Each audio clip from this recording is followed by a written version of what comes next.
You might be feeling uncomfortable. I know I am. Um, we won't all react to energy in the same way, but I'm going to talk about it because I just had an interview and I was talking about ascension. And so some people might be feeling that. Some people may not even understand that, but I got to talk about it because it was coming up so much. And in the interview, I was saying, well, what do you do when that's going on? I said, well, you've got to look at what you're being motivated to do. Because everybody's being motivated to do something, and we're each going to react to that in our own way.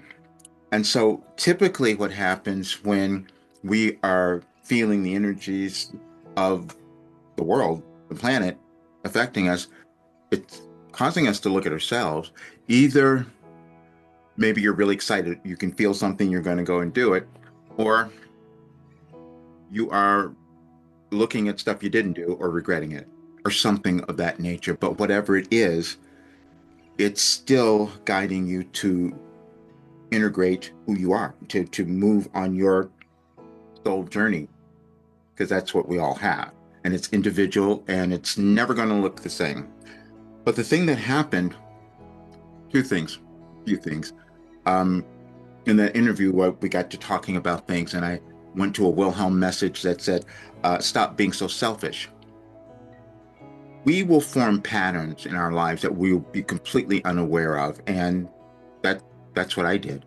Because what it was saying in there that I had from a child formed this belief that I shouldn't have anything. So I'm not going to talk about certain stuff because that would seem to be a little selfish. If I'm so I didn't talk about my clients. I don't talk, didn't put them out there.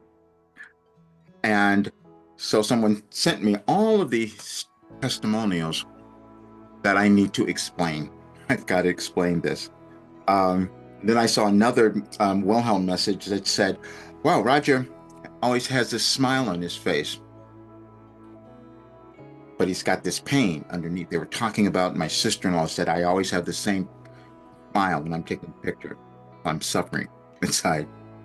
I was hiding it. So that's what happened. But there's a little, I'm going to explain Wilhelm and why this came about. In 1988, I started vocal coaching.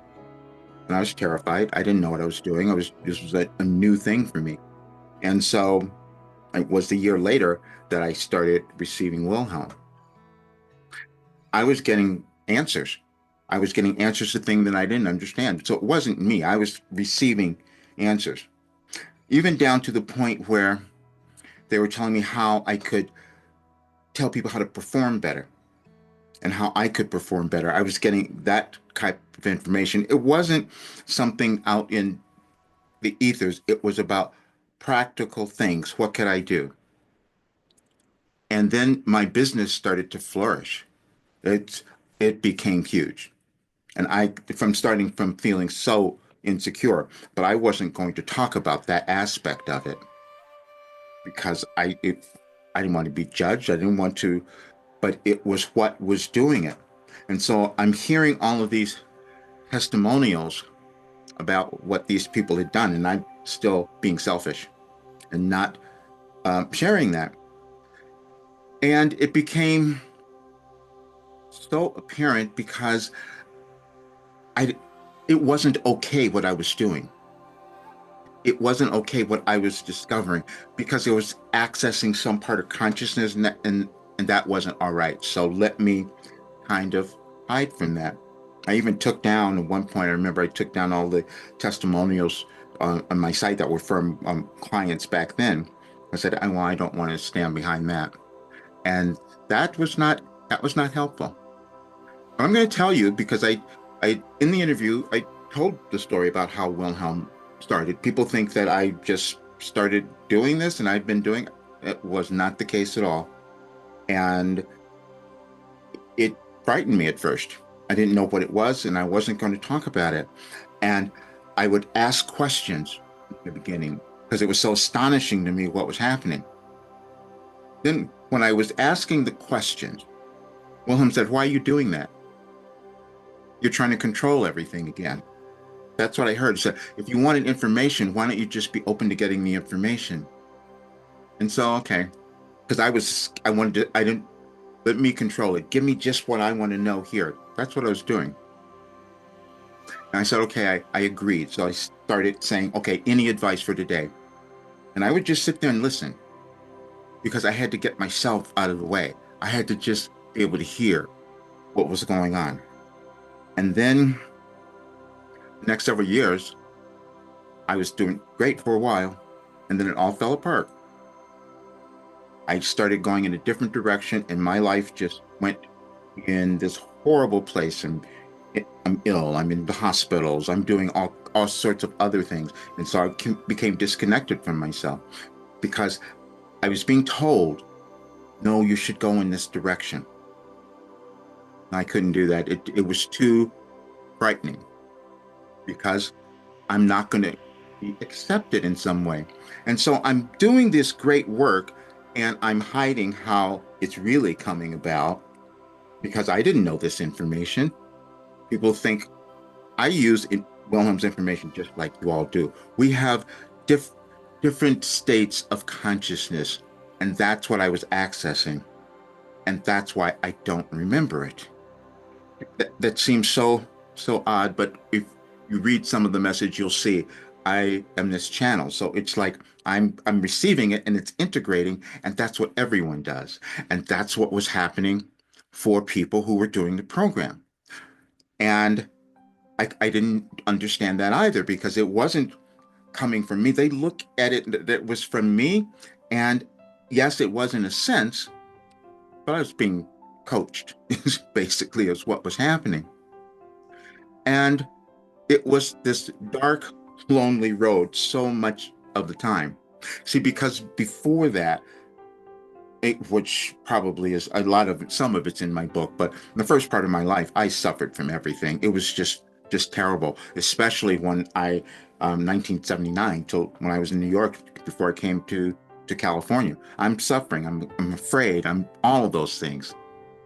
And it took the longest time for me to write the book Overcoming Fear because again, I didn't want to tell people what I was doing or how I started to move beyond the fear because I was going to be judged. And that's also the thing that from these testimonials, people were talking about how compassionate I was and how much I cared, and that's what was working and all of that. Yeah, because I didn't get that. I wasn't feeling that in my life. So I had to give it to others, and it's just who I am. It used to be so funny in the beginning. I had to help. And so I would run behind schedules sometimes because I wouldn't let people leave until I knew that they had gotten something, until I knew that they understood. And so I was kind of doing myself in. And then I got to go back and see, don't be so selfish. And that's every single person. So when you're moving into this new part of yourself, it can be uncomfortable. And if you resist it, then it becomes even more uncomfortable. And in 2005, I had this dream of what I was supposed to bring to the world. And I said, no, I'm going to put it away. And I fought against myself to just put it away. And then I ignored that. And I started let me go do this other business. And it was a complete disaster. Everything fell apart because it wasn't where I was supposed to be going. I lost tons of money. It was horrible. But because I'm hiding from the thing that could help people more because I'm hiding myself. And that wasn't really helpful. And so then people think, well, why did you start then? Why did you start channeling? Because I knew people were going to need help. I knew what people were going to be moving through because we're moving through this transition. And because I'm going through all these horrible ascension symptoms, every single one that people are moving through, I know them, I've had them. But I was alone. I had nothing. So Wilhelm said, well, we don't want to let other people do that. So that's when they told me to put together this program and then bring people together. Because during this transition, It would be so much better if like-minded people came together so they could support one another. And that was happening. Sometimes you stop yourself when you don't completely accept what you can accomplish. And so that's why um, I decided I have to change. I can't do that. I'm bringing back. I've talked about the program because it's just so brilliant what people can do with it, and that's the thing that I was hearing, and no one heard about it. I just heard these testimonials. I think we'll put those out there. People who have come into this program and accomplished things that they could never do anywhere else, and I didn't talk about it.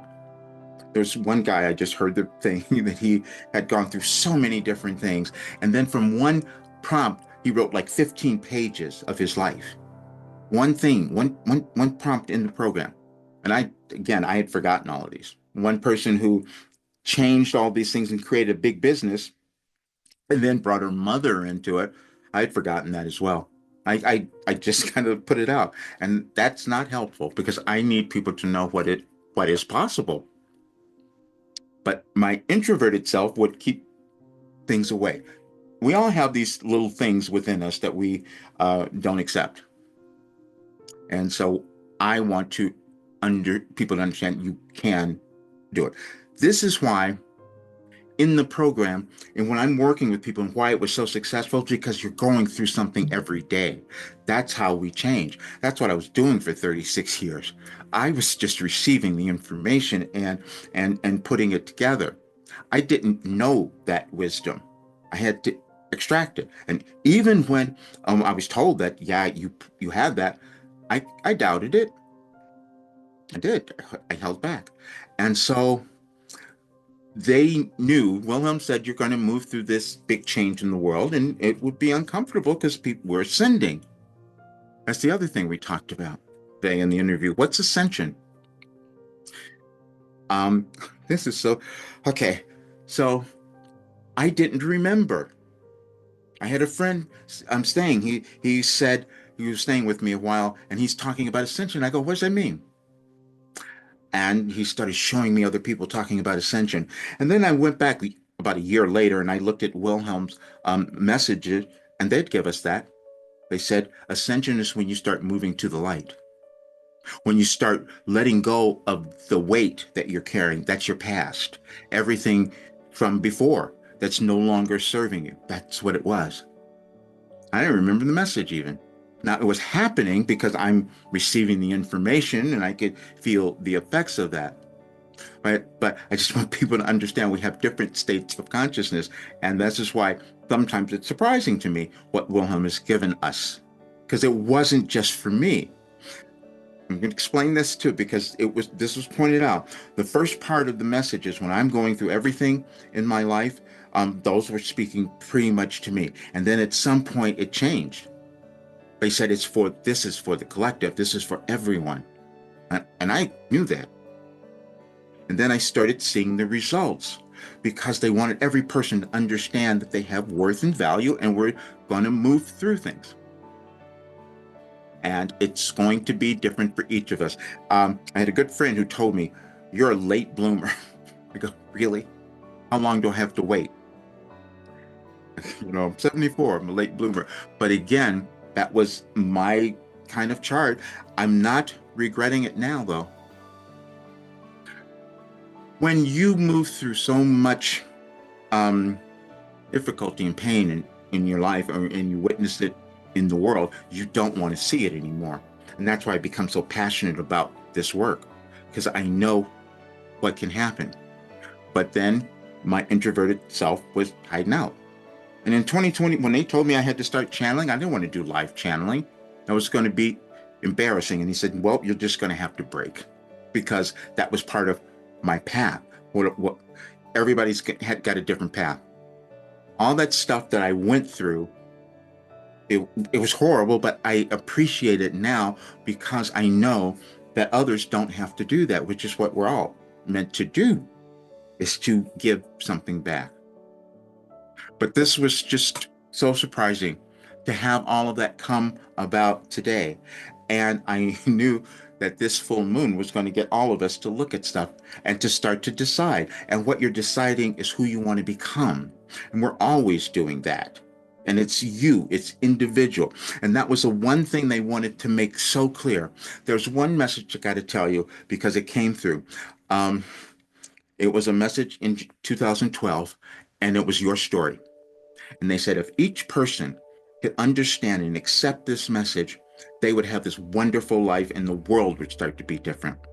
And it was about your story is unique and valuable. It's valuable because no other soul shares precisely your story. And that uniqueness is what is needed. But when you can't own it, then we have difficulties. And that was the last paragraph.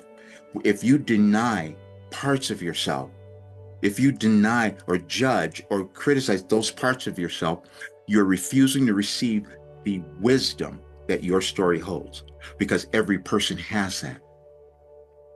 So I've decided, I brought back the 4 weeks. That's so wonderful because it works, and I'm so grateful. And I just want people to get it out there because you will hear what has happened from that. But then other people are going to want more, are going to want to keep going. And so that's what your last development program is. It's ongoing. We don't change overnight. We don't fix anything. And that was the one thing that they had me look at in the beginning. They said, people need to stay in this for a long time.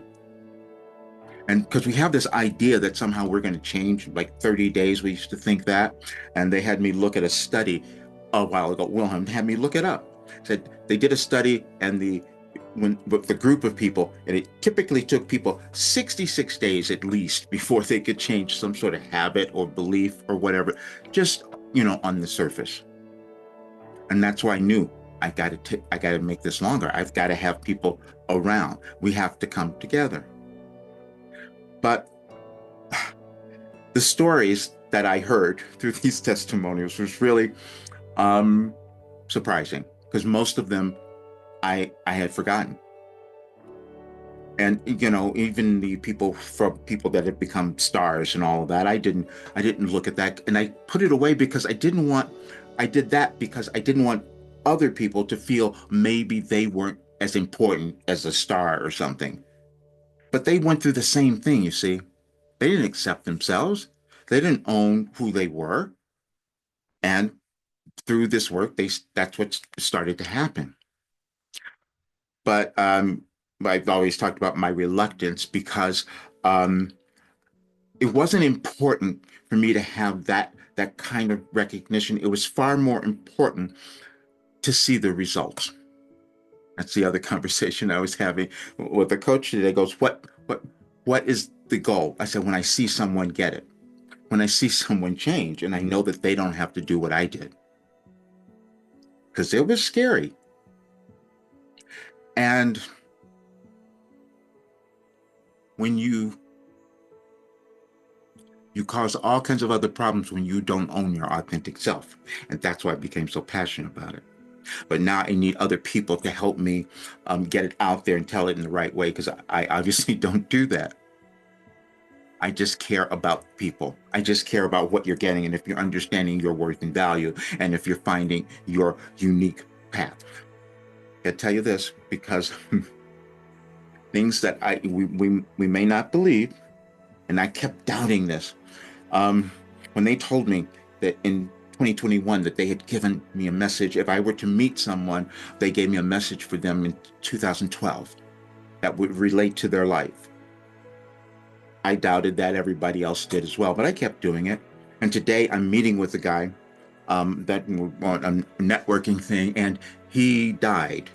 Basically, he had near-death experience. Well, he had cancer, this horrible cancer, and he was near gone. But he came back, and he said he felt something, he heard something. And when he came back, he said he devoted his life to making a difference in the world. And then he said he won't even work with people anymore if they don't understand that they're making a difference in the world. He has this thing called peak performance that he this book that he did. And I said, oh, that's really interesting. I go, what's your birthday? And I went to find his birthday, and it was blessing in disguise. And that's exactly what he had had. And he was just like freaked out because it was exactly the message that came in 2012 for him. There's an energetic connection to each of us. And when we start trusting it, then things start to change. That was the other thing. Trusting the integrity of your physical life experience, meaning we each have one and it's different, but it's yours and it's valuable. That was the entire point of this. And sometimes we run from things. Uh, it's a process. And Wilhelm says all the time, we give you things uh, incrementally. That's how we evolve. But I had to explain the process because these people were doing something all every day. You don't change unless you can become accountable and really get in touch with you. The thing about this work, it's not telling you what to do. That's the thing people couldn't understand. It's getting you to find who you are. It's getting you to integrate with why you're on this earth, what your soul mission is. And mine was to help people. And that can be challenging at times, but that's what I'm doing. But I need you to understand all of that, and um, you'll hear the testimonies because I've got to stop being so selfish. That was a pattern. We all have them, but you will find yourself now integrating some part of yourself. I don't care who you are, what's going on. We all affected. We may not pay attention, but you'll see it everywhere. And so your thing is to start to take the steps to embrace who you are. And that's why this work was structured that way. And at some point, I'm going to have to show you all. I haven't even shown anyone messages from the 90s because there's so many of them. None of those have ever been published because, again, they were just really talking to me, and it changed to to develop something that's grounded. The reason it works, first of all, is that it's grounded in science, neuroscience, and it's cognitive behavior training because you're doing it. But the difference is it takes you to you. It's never about anything else, and that's the problem we all have. We think we're supposed to be another person and can't own our uniqueness. And Wilhelm says, no, we're going to change that. We want you to own who you are. That's what this is. So thank you so much for being here. And hopefully now you'll understand this a lot more and yourself. See you soon.